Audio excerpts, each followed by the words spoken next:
Hello everyone, friends. As you might have guessed from the title, today we'll explore a possible scenario of what could have happened if the Norman invasion of England had failed.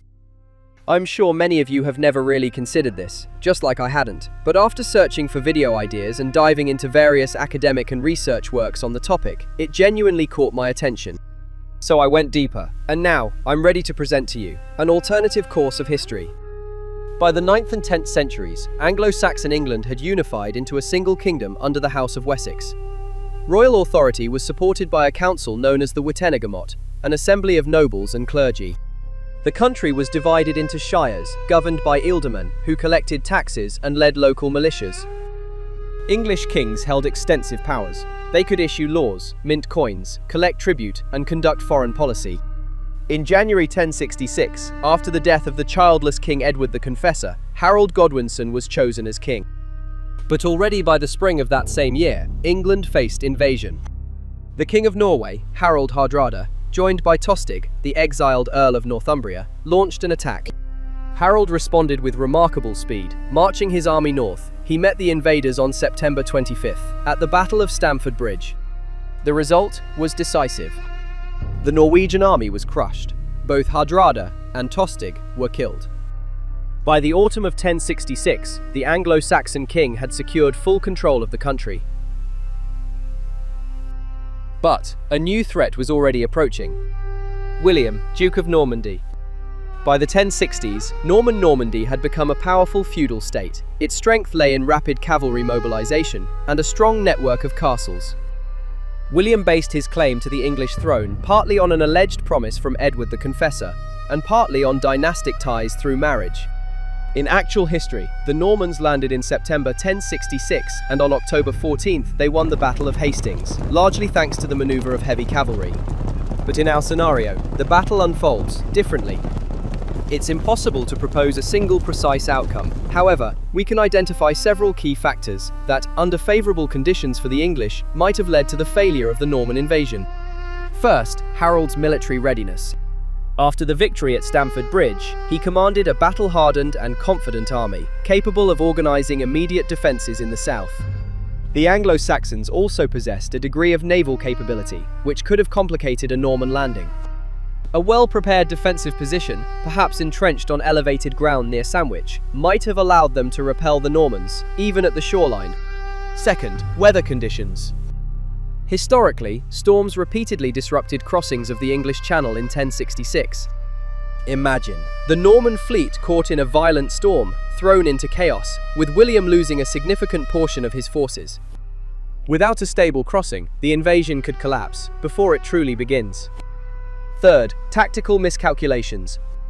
The famous Norman tactic, the feigned retreat, which proved decisive at Hastings, might simply fail. If the English held formation, the advantage of Norman cavalry would be greatly reduced, and the invaders could suffer heavy losses. It's difficult to estimate the exact probability of such a scenario, but it is entirely plausible that after a failed invasion, the English would quickly reassert control. William might flee back to Normandy, or even be captured. Either way, a failed landing would likely end Norman claims to England. Without the Normans, the crown remains with the Anglo-Saxon Godwinson dynasty. After Harold's death, his closest relatives would likely inherit the throne. However, unlike the more rigid Norman system, the selection of the king would still depend on the Witenagemot, the council of nobles and clergy. As mentioned earlier, the English king held broad powers to issue laws, mint coins, collect taxes, while the council advised the king. The king was expected to defend the realm and maintain order. But in the medium term, his authority would likely remain less absolute than that of future Norman rulers. Ancient English representative institutions would retain their influence. The key difference compared to real history would be the survival of the Anglo-Saxon nobility. After the actual conquest, over 4,000 Anglo-Saxon lords lost their lands, which were redistributed to roughly 200 Norman feudal elites. In our scenario, the existing order remains intact. Landowners keep their estates, and continuity is preserved. Anglo-Saxon law would continue to dominate.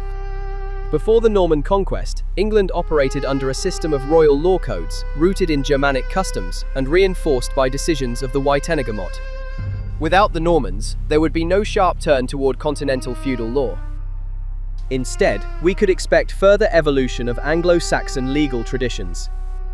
Direct royal involvement in justice would remain, the authority of royal courts might gradually expand over local ones, and perhaps, an early form of a common judicial system would begin to emerge. In real history, the Norman conquest established a very different principle. All land ultimately belonged to the king. And a feudal system was imposed, where land was granted in exchange for military service. Without the conquest, such a system would likely not take hold in the same form. England would probably retain a less rigid structure of land ownership. The absence of the Normans would also mean continuity in the Anglo-Saxon social model. The majority of the population, free peasants, would continue their communal way of life. In the Domesday Book, compiled after the conquest, peasants are recorded as working estates in exchange for protection, housing, and land to cultivate, bound to a lord, as a permanent labor force. In our scenario, this system would develop far more gradually. Serfdom would likely remain weaker.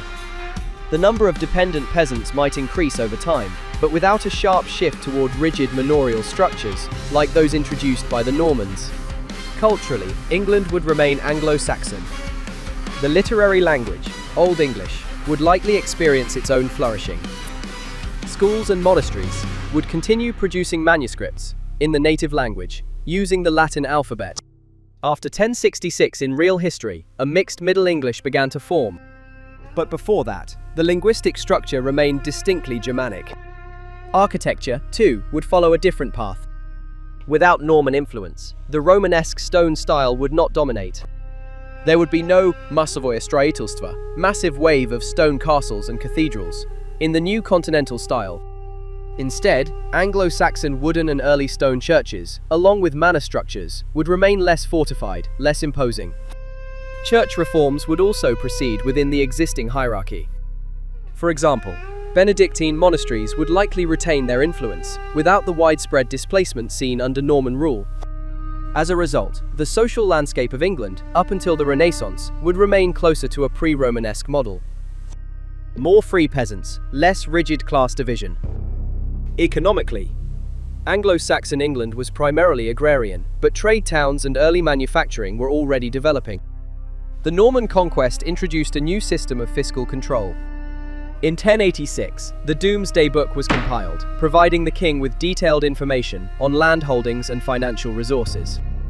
Scholars note that it functioned as a mechanism of royal consolidation and an instrument for taxation. In an alternative scenario, such a comprehensive survey would not exist. Taxation would continue to rely on traditional tribute systems.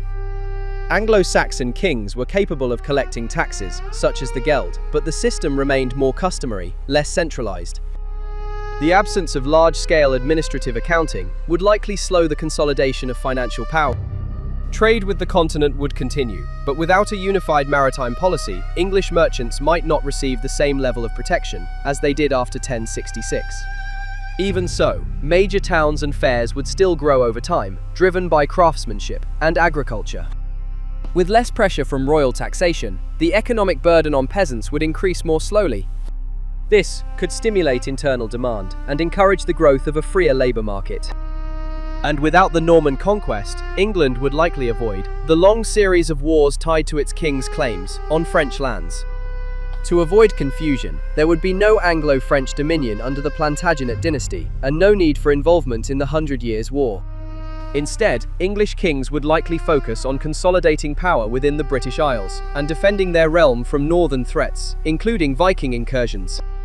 Historically, between 1067 and 1070, Harold might have launched further campaigns into Scotland to establish overlordship there. England could also strengthen its control over Wales. Historical experience shows that by the 17th and 18th centuries, English rulers became pioneers of overseas expansion. In this alternative timeline, with access to the sea and established maritime traditions, England would likely still reach the global oceans. However, the absence of strong Norman and later centralized royal structures would shape colonization differently. Expansion would more likely proceed through chartered companies and private ventures rather than through a highly centralized monarchy. By the 18th century, it is reasonable to imagine that early English colonies could exist in North America and even in India. But the shift toward colonial policy would likely be slower and more limited than in real history. For comparison, by around 1670, colonies such as New England, Virginia, and Maryland had already emerged in North America. In this scenario, a similar process might begin later, while Spain, France, and the Netherlands remain the dominant global players. Ultimately, the scale of English colonial expansion would depend on internal consolidation and naval development. If a unified kingdom endured, a maritime power would be almost inevitable.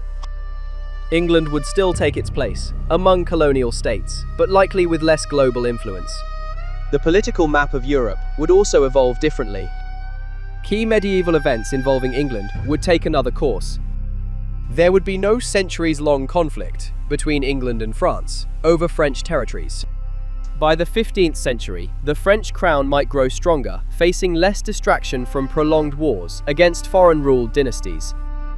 Without a Norman-led England, other powers, such as Denmark and Sweden, could play a more prominent role in global affairs. It is even possible that the expansion of major northern trade networks would follow a different path.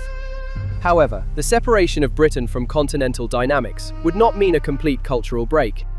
The English would retain a largely Germanic cultural identity, while much of Europe remained rooted in Latin traditions. So during the Enlightenment and the Industrial Revolution, the exchange of ideas would still occur, though perhaps between different centres of influence. Up until the 19th century, without a dominant British Empire, the global system would be shaped primarily by Spain, France, Portugal, the Netherlands, and to some extent, Russia. England's role would be less prominent, though its geography would still allow it to influence key sea routes. It is even possible that without Britain, the Industrial Revolution might not take its classic form. Technological leadership could emerge elsewhere, perhaps in France. By the 20th century, the world would likely still polarize into several major powers.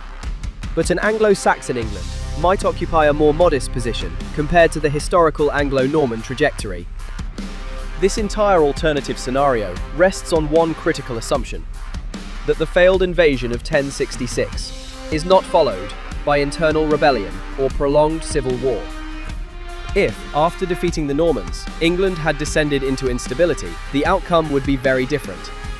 But assuming relative stability, Anglo-Saxon rule could persist while minimizing the long-term consequences of the conflict. That brings us to the end of this episode, friend. If you'd like to see more what-if scenarios like this, consider leaving a like and subscribing so you don't miss future episodes. Until next time, gentlemen.